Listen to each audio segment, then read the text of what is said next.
Glad I sat beside you. Walter Wink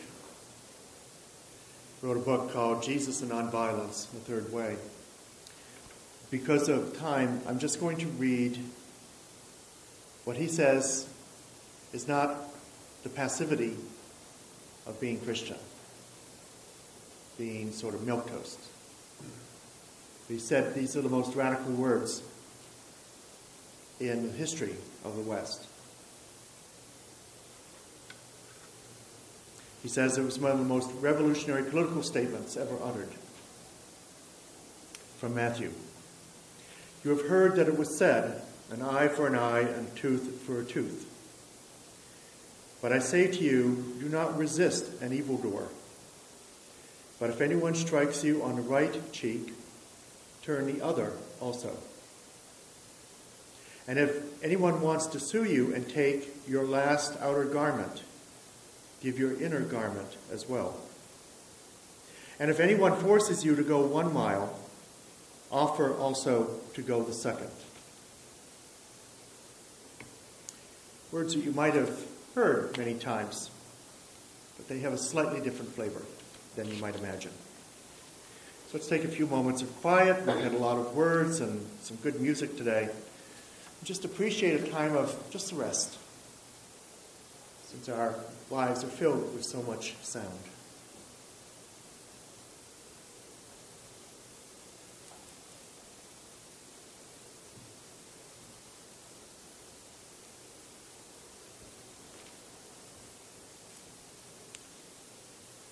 Well, again, Tony, thank you. And Alan disguised as Heidi, thank you. Or Heidi disguised as Alan, I don't know which is which. Dillman, thank you back there. Dillman's our retired UU minister, by the way.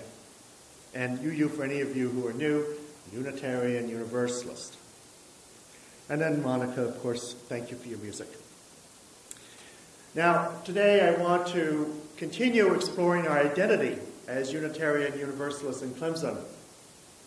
Last Sunday, I mentioned that it was important that we see ourselves as religious. And at the end of the service, I had an epiphany, and I thought, well, maybe Dick Danforth can become religious. And I gave him some flowers from Edith Case's memorial service. And Dick, I don't know if you've got religion, but more power to you. We do not necessarily have to become the religion we used to be generations ago, which was Christian, either as Unitarian or Universalist.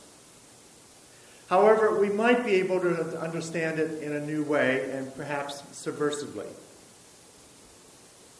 So what I want to talk about briefly this morning, again, like what Tony said, is how do we interpret the founder of Christianity, although he didn't intend to found it, in a new way. After all, Jesus is connected to Christianity very deeply. But suppose, as Marcus Borg suggested to us years ago, we were able to separate the two back out.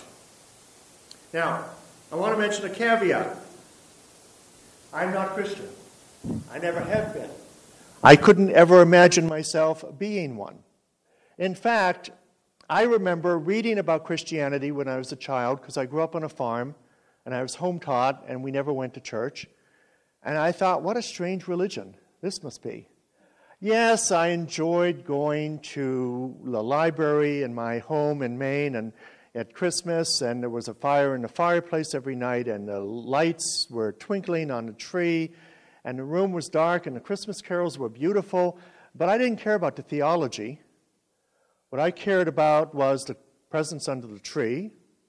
I also cared about that place was the one safe place that I could just be myself as a child. But I never could get the idea of Christianity as somebody who died for our sins and was born with miraculous events and all this, and a God who did this all for us, and I didn't believe in God anyway, so, I lost out on it all. And I was appalled in my 30s when I found out that I was baptized. Well, after my birth on December 29th, 1949, I was 11 weeks premature. They did not believe I would live, and so the rule in those days in a kind of upper-class Protestant community was to baptize the child just in case. I was appalled. I didn't ask for that. Oh, well. When I'd be asked to sing Christmas carols, I'd refuse, and I would be told I was a heathen. I enjoyed that. In fact, I never went to church until I went to a Unitarian Universalist church in 1984. So Christianity for me was always rather baffling. And I have to say that I was one of the people who was the I disagree with Marcus Borg, who had, after all, a good sense of humor about us. Now, I still resent Christianity in some of these traditional ways, partly around the 12-step model that still insists that you have to believe in a deity. But that's a whole other issue. Christianity is not my cup of tea, but Jesus is a whole other matter. So I'd like us briefly to look at this person, this radical Jesus, briefly in three ways. One, he was one of our religious forebears. Two, his ministry of nonviolence is attuned and resonates with our own. And three, we do not have to re-shoulder or put on our shoulders the title of Christian in order to love Jesus. Now first, our recent generations of Unitarians, as opposed to Universalists, tossed out the spiritual Jesus with the Christian bathwater. The religious humanist movement in the 1930s accomplished this in part by saying, we do not know if there's a heaven or hell or what happens afterwards, after life, or even if there's a deity. What we do know is that we as human beings have a responsibility to make the world a better place. And part of what they said in their manifesto was, there will be no uniquely religious emotions and attitudes of the kind associated with belief in the supernatural. It's done by a committee, obviously. But what they're basically saying is that the connection of religion to what they called supernatural had to be disconnected. Hence, religious humanism. Now, all that aside, we can't forget the fact that Jesus was one of our religious forebears. Without his existence, we probably would not have Unitarians or Universalists. There would be no Servetus, who would have been burned at the stake. More importantly, the doctrine of unbounded compassion and right relationship may or may not have ever sprung to being. We don't know. The fact of the matter is that a whole 2,000 years of history in the West has unfolded in part because of the ministry and work and teachings of this one unimportant, poor Jewish peasant in Palestine. Now, it's understandable that many of us and our ancestors have fled religious tyranny and the unjust religious communities that focus more on sin and power rather than compassion and the evolution of the human being. However, let's suppose you had an ancestor in your family. I have a few ancestors who actually are relatively famous. A famous artist, one of the commanders at the Alamo, and a couple of other folks. But what if we had an ancestor who was a really extraordinary teacher, who people admired, who they tried to emulate? Suppose the person was Christian, or a religion that we didn't quite resonate with. Would we say, no, I'm not really related to that person? Or might we hope that their DNA has come down to us in some fashion? And I think the same question applies to whether we toss Jesus out of our spiritual DNA, or indeed accept the fact that he is one of our ancestors? Which would you pick? Personally, I hope that we'd be proud of such an ancestor, and I try to learn from them, and maybe we understand their words in a new way. So that's the first thing. Second thing, is it possible for us to separate out the post-Easter Christ from the pre-Easter Jesus and celebrate that particular individual instead? Now, we know a lot of examples of nonviolence, nonviolent resistance. Gandhi practiced it in India to free India from the British Empire in the 20s, 30s, and 40s. Martin Luther King, much closer to home, did the same thing in the civil rights movement. The revolutions of 1989 in Europe were yet another example. And the Arab Spring started out that way, and unfortunately has gone into some dark directions. But the premise has always been nonviolent resistance and justice-making. I think in this country we're seeing the beginnings of the same thing with the Occupy Wall Street movement.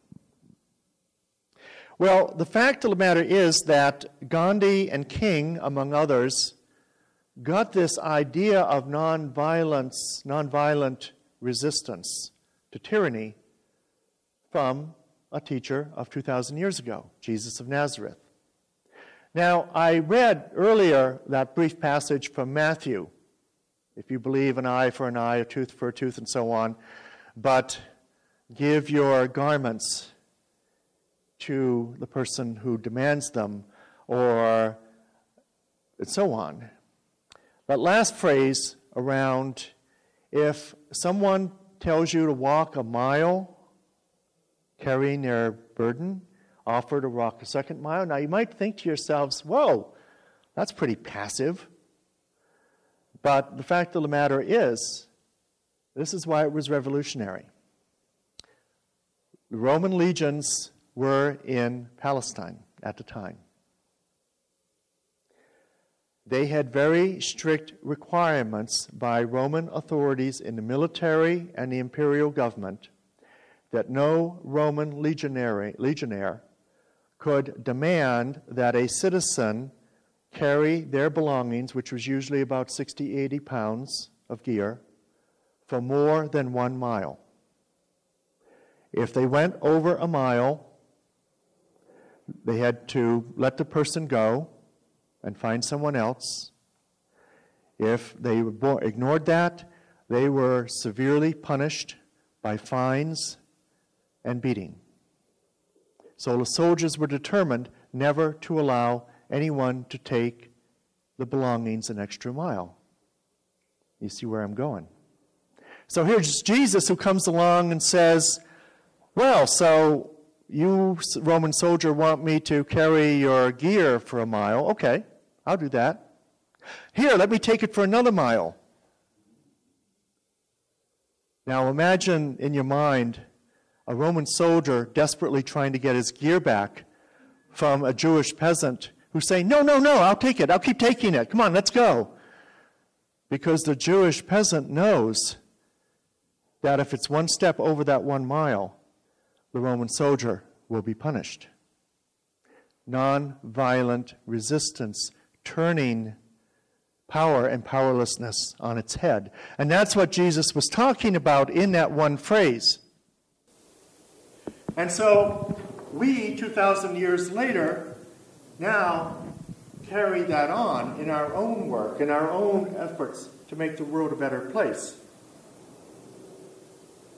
We are justly proud of that. We don't carry weapons, we don't start wars, generally speaking, and we've been activists for social justice for hundreds of years.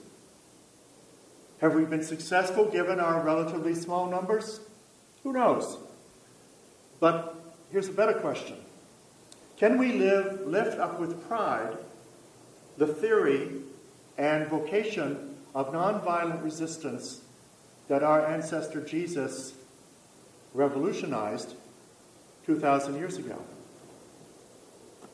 Third thing.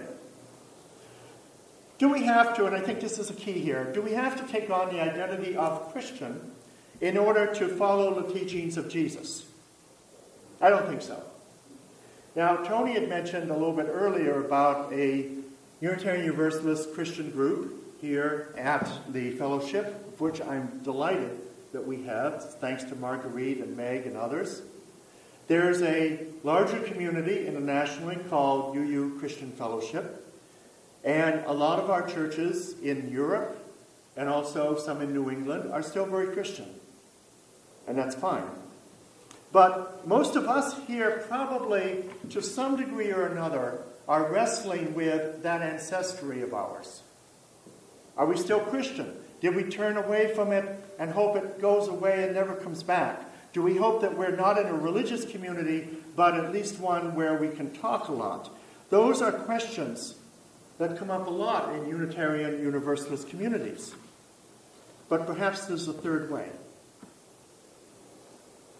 One of the things that I've noticed in recent years, and perhaps you as well, is that outside those shrill fundamentalist voices that all religions have, there seems to be a greater willingness for different religious traditions to talk to each other, to listen to each other, to find out where they have some common ground. It's quite astonishing.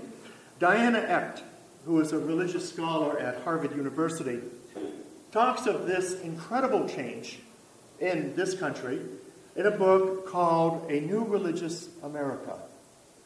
How a Christian country became the world's most religiously diverse nation. And what she says basically is, we've become extraordinarily diverse with a whole bunch of people talking to each other, and by the way, that also includes atheists and agnostics, being able to sit down in the same room and have a dialogue as opposed to writing books and waving their hands a lot.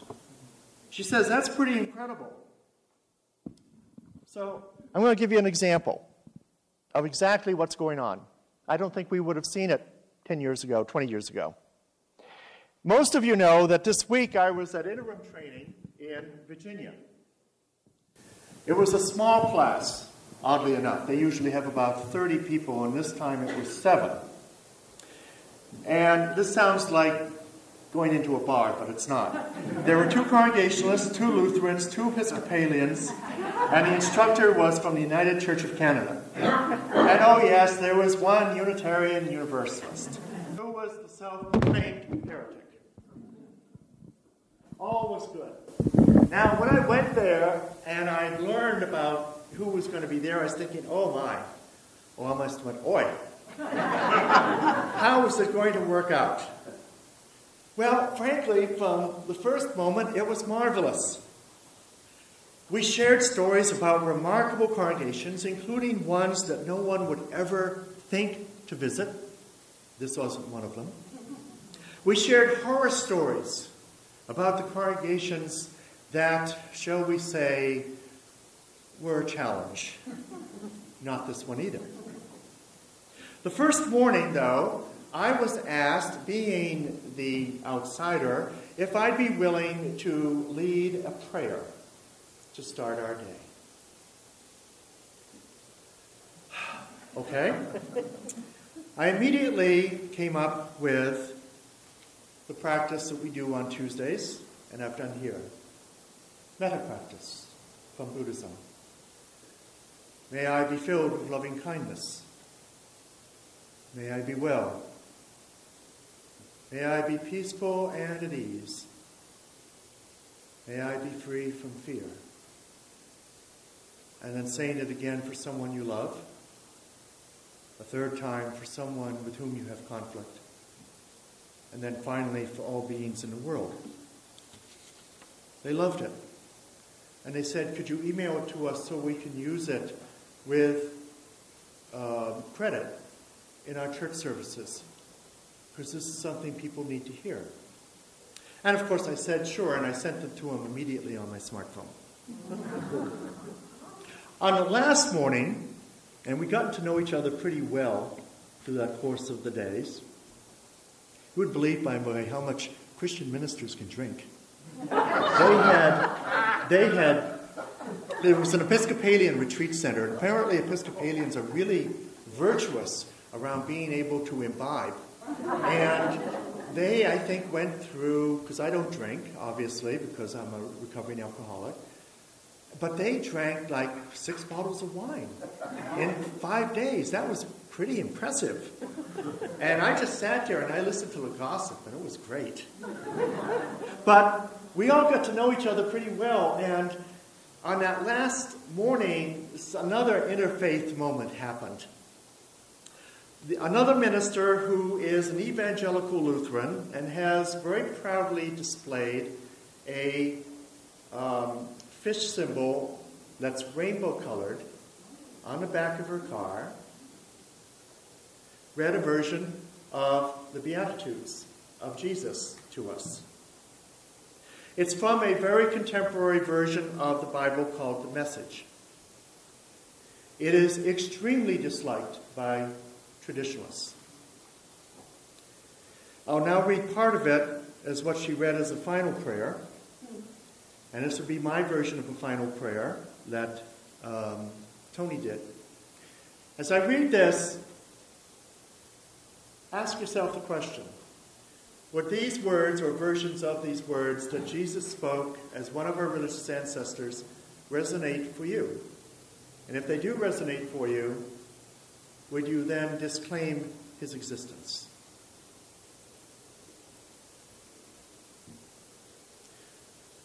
He took his followers up the hill, and he sat and he taught them. You're blessed when you feel you've lost what is most dear to you. Only then can you be embraced by the one who is most dear. You're blessed when you are content with just who you are, no more, no less. That's the moment you find yourselves proud owners of everything that can't be bought. You're blessed when you've worked up a good appetite for God because he's food and drink and the best meal you'll ever eat. You're blessed when you care. At the moment of being filled with care, you find yourselves cared for. You're blessed when you get your inside world, your heart and your mind put right. And then you can see God in the outside world everywhere you look. You're blessed when you can show people how to cooperate instead of compete or fight. That's when you discover who you really, really are. Sounds a little bit like us. May it be so.